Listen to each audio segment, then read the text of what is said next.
Shira, Daughter of the Dinosaurs, by Benjamin Michael Tanner. I want to tell you a story, a legend that turned into a saga. It's about a child who lost her human childhood and was then raised to live the life of a wild beast. Now I know what you're probably thinking. You've heard this kind of story before, but you have not. Certainly not like this. Because this story doesn't take place in a world we already know, or have known. It's set in a world, in a time, beyond your wildest dreams. In the days when titans roamed the earth and monsters ruled the seas, there was the primordial world of Dinova, where the dinosaur was king and man was the beast. And there was Shira, born to a great Neanderthal chief, Rocker, and a mother she had never known. Between the great fern sea and the conifer barrens she lived. Her people, the Sicanians, were a proud and hardy tribe, and hunting was their way of life. Shira marveled at the hero hunters of her tribe, and dreamed of one day becoming a strong and fearless warrior like them. Shira would often spend her time around the best hunters of her tribe, and revel in their prized kills and the stories they brought back with them, of the beasts they've hunted and the places they've seen. But Shira's favorite stories were told by her father, stories of great warriors who rode into battle atop the backs of the mightiest dinosaurs. However, the reason of how men had learned to tame dinosaurs had been lost to time. Thus, Rocker knew not the secret of how these great men, the Saur Riders, came to be the greatest warriors of Dinova. What would it be like? Shira would often think to herself. What would it be like to ride a dinosaur? Most nights, Shira would dream of having her own dinosaur, standing alongside the Saur Riders of old, ready to charge head-on into the fray with spear in hand. As much as the idea of such a heroic feat dazzled her, Shira herself had never seen a dinosaur. Her father was very protective of his daughter, and strictly told her to always stay near the village and never wander too close to the forest, where great predators lurked with their huge claws and sharp teeth. Rocker hunted the beasts to feed his tribe, so he knew lots about dinosaurs. And whenever he wasn't busy, Shira would ask him about what sorts of dinosaurs lived in the forest beyond their village. Well, my daughter, Rocker would begin, Dinova is home to many great beasts. There are great long-necked creatures that fed on the treetops and made footsteps like thunder. Peaceful, swamp-dwelling plant-eaters that made beautiful noises with their head crests. Mighty fighting dinosaurs that rammed into each other with their huge horns. But the most beautiful of all were the feathered dinosaurs. With their rainbow-colored coats, they make their nests on the forest floor, and the mother and father dinosaurs take turns bringing food to their babies. Dinosaurs sound really nice, young Shira would say. Yes, Rocker would answer back, but not all dinosaurs are like that.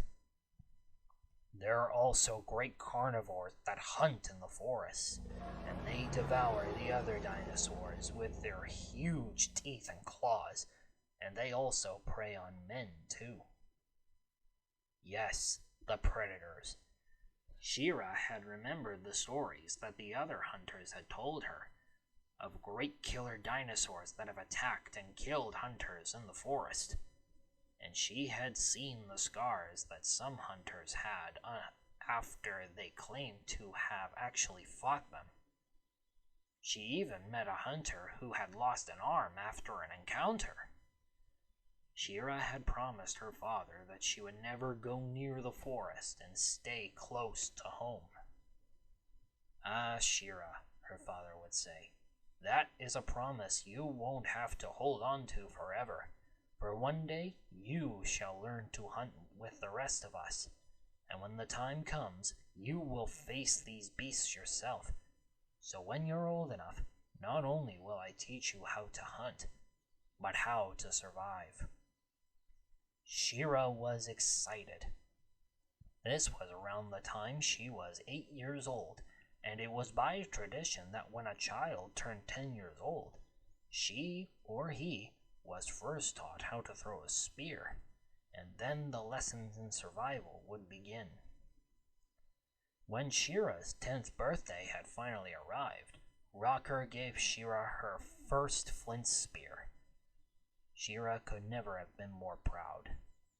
It was immediately afterwards that the best hunters of the tribe started giving her lessons in spear throwing. Shira was an accelerant learner. She learned very quickly how to keep her arms steady and her eyes on target, never missing the bullseye. Once Shira mastered the spear, Rocker would take weeks-long camping trips into the conifer barrens with her. Rocker taught Shira everything his father before had shown him about the forest, what fruits and fungi were safe for eating and which ones were poisonous, how to look for grubs under logs and dig for them under tree bark, and what kinds of flowers made good healing remedies. But nothing excited Shira more than the vast world of dinosaurs that roamed far outside the reaches of her humble village. Shira gazed out into the valley below in wonder at the great longnecks browsing on the treetops, the huge horned dinosaurs rutting each other with their long nose horns, and the great flying creatures that soared overhead. But the one thing Shira had always remembered were the predators, and there were many of them, from the huge tyrant lizards to the fleet-footed bird-like predators that hunted their prey from the undergrowth. And then at last came the final lesson, how to make fire. Rocker knew many different methods, anything that involved sticks and stones, but most importantly, dried herbs and grass. "This will be your most powerful tool, my daughter," Rocker explained. "It will keep you warm at night, it will cook your food, and most of all, it will keep the beasts of the forest away.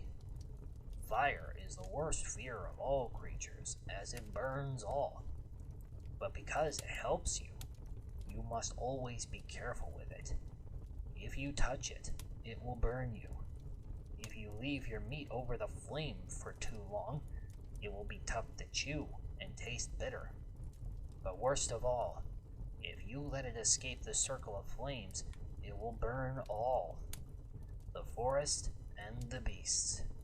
And if you do not make the right choices, you will perish with them." That was the lesson that Shira remembered the best. Just because fire was the most important tool did not mean it was not the most dangerous. After 3 whole weeks in the wilderness, Shira and Rocker had returned to their people. "Shira, my child, you have done it," Rocker said proudly. "Your training is done. You are now a hunter. On the day of the next full moon, you shall join us, your brothers and sisters, on a hunt, and I shall be there with you." Shira's eyes were on the brink of tears. She couldn't believe it. She was now a member of the hunt. But her father was even more proud.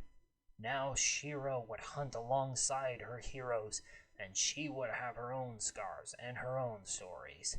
She would travel the farthest reaches of the land and hunt the mightiest dinosaurs. Little did she know that her very own legend was just beginning.